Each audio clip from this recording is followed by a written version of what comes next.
Good morning, and what's going on, guys, on the internet?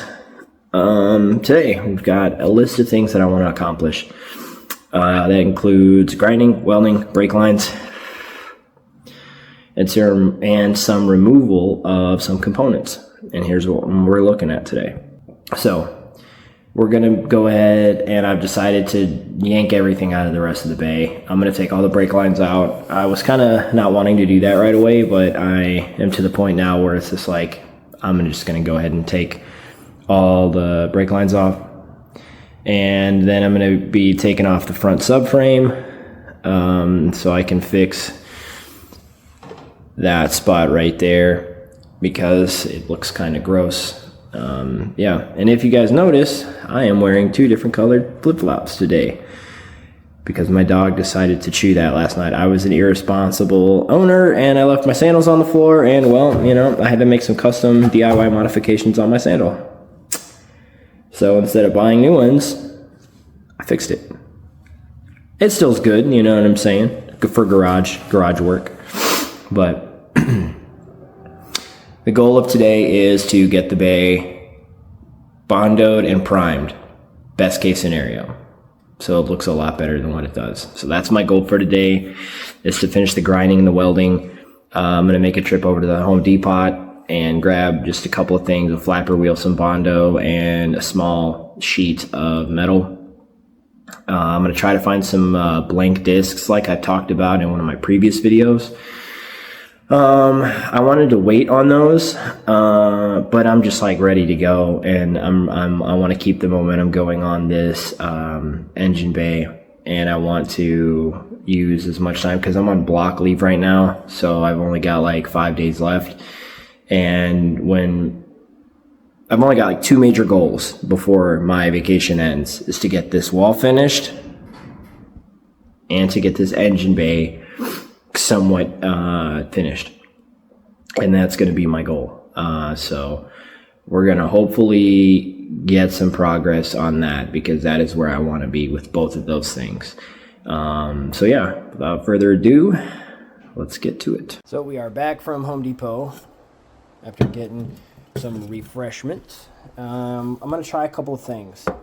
I could not find exactly what I was looking for as far as those blank discs. However, I did grab different types of washers. These are galvanized. They should work just fine for what I need. But I'm going to try a couple of them and see how they go. If not, I did grab some 22 gauge. The only thing with that is I don't want to have to cut it, right? I don't want to have to sit here and cut little tiny squares, magnetize them, you know, like for this, right? That's not too bad, you know, but I'd rather not do that if I don't have to. It can be easier.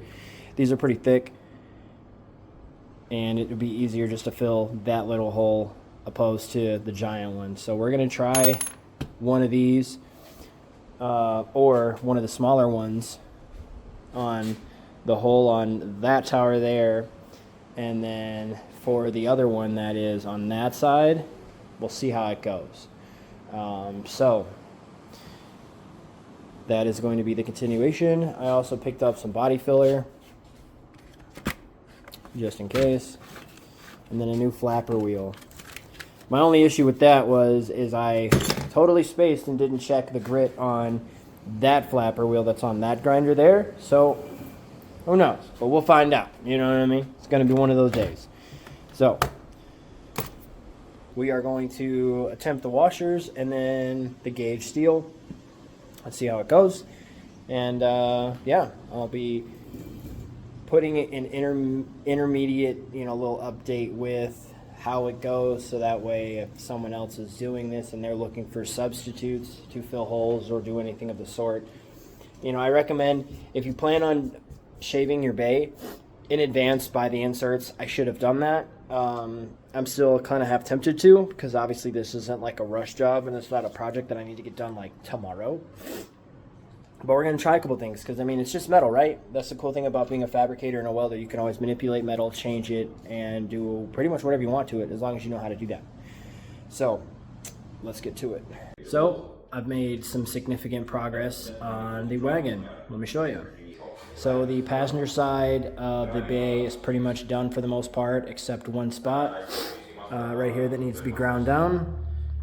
That's good to go. I took the brackets off, and I also took everything out of the bay. The subframe actually was in really, really good shape, and I'm pretty happy about it. Of course, it's going to get, completely washed, painted, and cleaned and completely refurbished and, reconditioned. So that's a good thing, that it's a good candidate for that. Got the rest of the stuff out of the inside of the car. All hard lines are going to be officially out. As far as the engine bay goes, we've made a lot of progress on that. And I was looking at the car today, and I was like, man, underneath all of this dust and dirt is nice metal. It's really nice that this car sat covered in crap for the years that it did. The back firewall here is pretty much done. Now, I wanted to try something else that I haven't done before. So I actually had a scrap piece of aluminum, and I bought some JB Weld, and I plugged the 2 rear brake line holes and the fuel line holes, because I just decided I'm not going to use them, to be quite honest with you, and getting the welder and the sander back there for the rear brake line ones is going to be kind of a nightmare. And I wanted to try this and see the results of this, because to be quite honest, it could be a good alternative to someone else who's wanting to do this on a budget. There are a few more spots on the back firewall that need to be done. And then as far as the driver's side goes, I've been working on that spot for a hot minute. There's like a couple other things that I really, really, really want to get down and dirty with the grinding part. And then I've got to clean up this whole side right here with all of that rust, grind it all down or sand it all down, and then do the booster area. And then once that is complete, I can actually go ahead and start hand sanding everything with some 220 or 110 all by hand, and start laying down some Bondo. Then once that's done, I'll go over everything again and triple check everything before I lay down any kind of primer. I'm going to use some filler sandable primers. That way, if I do see any areas that I don't like, then I'll be able to fix them. But as far as the Wagon goes, this is the update on it. That side looks pretty good. And that side is looking pretty good. I'm really, really happy with the progress of this. The thing is, though, when you're, and I've said this before, when doing any kind of engine-based stuff, you really got to have a vision for it. And that's like the main drive, is the vision. And the vision that I have for this bay and swap, I wish I could just throw all the money at it right now and get it all done, right now. But I can't, got responsibilities and whatnot. But, it is slowly trucking along. Gives me something to do, now that the Skyline's done, and it's just like, there's nothing more I want to do to that car, besides like maybe wheels and tires, obviously a front bumper and a grill.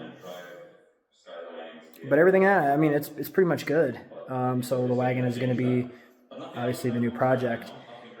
And there are a lot of cool things that I'm going to be putting in this build series. There are going to be a lot of awesome things that, in my opinion, are going to bring this car to life, and it's going to look great when I go and look back on these build videos and these series. I can be like, man, from start to finish, this thing was great. But I hope that any of you viewers that are watching this do enjoy some old Honda restoration or Honda build content, and just enjoy watching a regular dude just grinding away on his Civic Wagon. So anyways, be putting another update in this episode 4 later tonight. And my goal for before I upload this video tonight is to get the bay pretty much ready for paint. Well, not paint, but like primer, the first step of the primer. That's my end goal for tonight. So I'm letting all my batteries charge up, and I'm going to take a kind of a breather and revisit this with fresh breath, fresh batteries, and we're going to kill it. So I will catch you guys in the next update. What is up? We have made some significant progress on the wagon, and I'm happy with the results. So let me show you what I got going on here. So the grinding and welding for this engine bay is done. Like I'm calling it done. I did have to make 2 patch panels, 3 technically. One here, and then one on the passenger side. Those specific holes went from a small hole to a super large hole, and I tried to doctor it as much as I could, so I just grabbed a core support, and you can see I cut the little pieces out there. I had to take a break for about an hour and come back to it. But the thing is, when you're doing something like this, or anything at all in life, it's always good to recollect yourself. Take a knee, relax, and restart with fresh thoughts and a fresh head. Because sometimes when you get into the momentum or the moment of things, you want to rush, get it done, and then you'll forget to do something or forget about an idea completely. And I find myself doing that more times than not. And it is always a good idea to, when you're at the point where frustration is setting in and you're making more of a mess of things, take a pause, take a knee, reset, and re-engage. And I have to do that all the time with a lot of different things, especially something like this. And I think that is a very valuable thing to, hold to yourself, no matter what you're doing. I do it all the time, no matter what I'm doing, when I'm printing something, building a model, working on the Skyline, working on the wagon, renovating the garage. There's times where I'm doing good and I've got momentum, and then I'm just like, oh, I'm frustrated because something's going wrong, and I'm just like, all right, stop, take a breath, take a break, come back, and reevaluate what was causing the frustration in the first place. I initially made a video and was like, oh, I'm calling tonight, I'm just frustrated, I'm had it. And I took a knee for a minute and was just like, bro, you have literal junk metal outside, just make a couple of panels. And I'm like, duh. See, and I wasn't even thinking about that. I was just done. I was frustrated. I was going to do some other type of solution that was going to be awful, and I knew it was going to be on the car, and I'm like, I can't have that. So I just took a seat, took a step back, and was like, hey, dum-dum, you've got junk metal outside. Make a couple of panels. Light bulb. And then that's what I did. And again, this work isn't super pro. Again, I'm not a professional welder by any means. I still have a lot to learn. And it's baby steps to walking, to running, that sort of deal. And I feel like I'm getting better. It's been a long minute since I've welded anything. I don't really call making AN fittings a couple of days ago really getting back into it. Excuse me. So yeah, that's just kind of where it's at. But I've only got a few other things to do left on the bay, and I'm going to stay up all night if I have to in order to get it done, because now that I'm done with the grinding and the welding part, I am ready to start kicking this thing in the batootie. Let me show you what I'm talking about. So this side, I've got the seam sealer that is cracking and coming apart in this corner here. So what I'm going to do is I'm going to go down, clean out that corner, go all the way over, go up, over, clean all this stuff up. Come back down this line, and then go all the way back around, up and over this, and clean up this whole corner and this section here. Finally take care of this, and then I'm going to start scuffing everything by hand and really kind of cleaning it up, because I mean, as you can see, there's like all this burnt. There was an issue with my welder for whatever reason. I cleaned my ground very thoroughly, had good clean metal on both sides of the ground, meaning that like if I was clamped onto something like this, the top and the bottom were clean. Metal was clean. But I think my FC90 is starting to be on its last leg. Because like I said, I've had it for 4 years now, and I've welded a lot of things with it, and it's been a great machine. I just think that it's kind of like, hey, but I will show you this though. Little sidetrack note here. This is something that I am very excited to start using. This is my TIG Art Captain. It does stick and TIG, and let me tell you, I am very excited. Come soon when I get the rest of the equipment for it, the pedal, my gas, my new helmet. I might get a new helmet. I'm not sure about that one yet, but gloves, like whole 9 yards. I'm very excited to pursue TIG welding.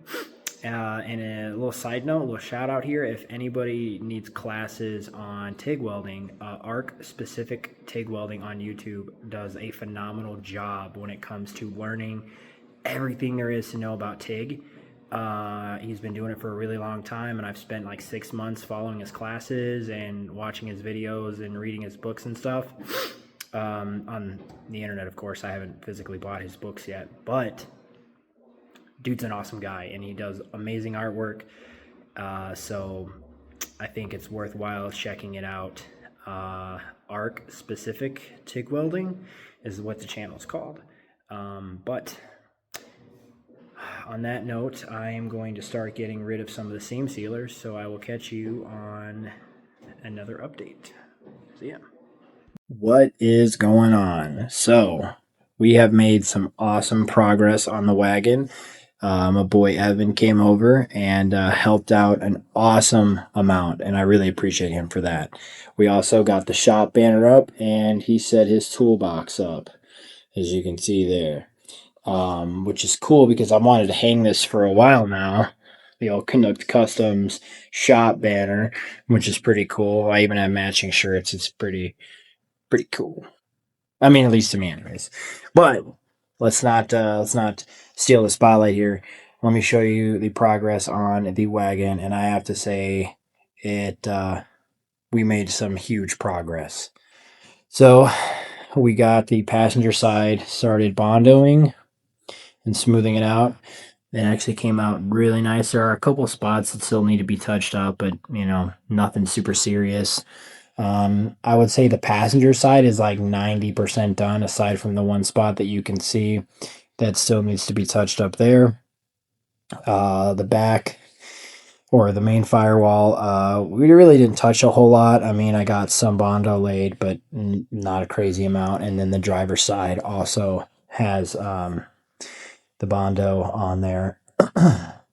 But the back side of the wagon, all of the major bolts that hold everything together are all came loose, like pretty much perfectly. The toe arm bolts, trailing arm bolts, all three on the control arm came loose, and then the camber arms, the three that hold the camber arm, all cracked loose with little to no effort. And I'm really happy about that. The underside of the wagon, though, is actually pretty clean, which I'm actually really, really happy about. So I cannot complain at all. I gotta say, I am super happy, blessed and fortunate for everything. I have to say, just first and foremost, but overall, I'm very thrilled with the progress that we made on the wagon tonight, technically today, because it is a new day. It's the 3rd of January. But other than that, like I'm getting excited for this. And the biggest thing is that there is nothing more to take off aside from the rear suspension, but given that that's going to be done today, giving us the 3rd of January, that stuff's going to come off cake. And then I'm going to start really, really going hard today on the rest of the engine bay.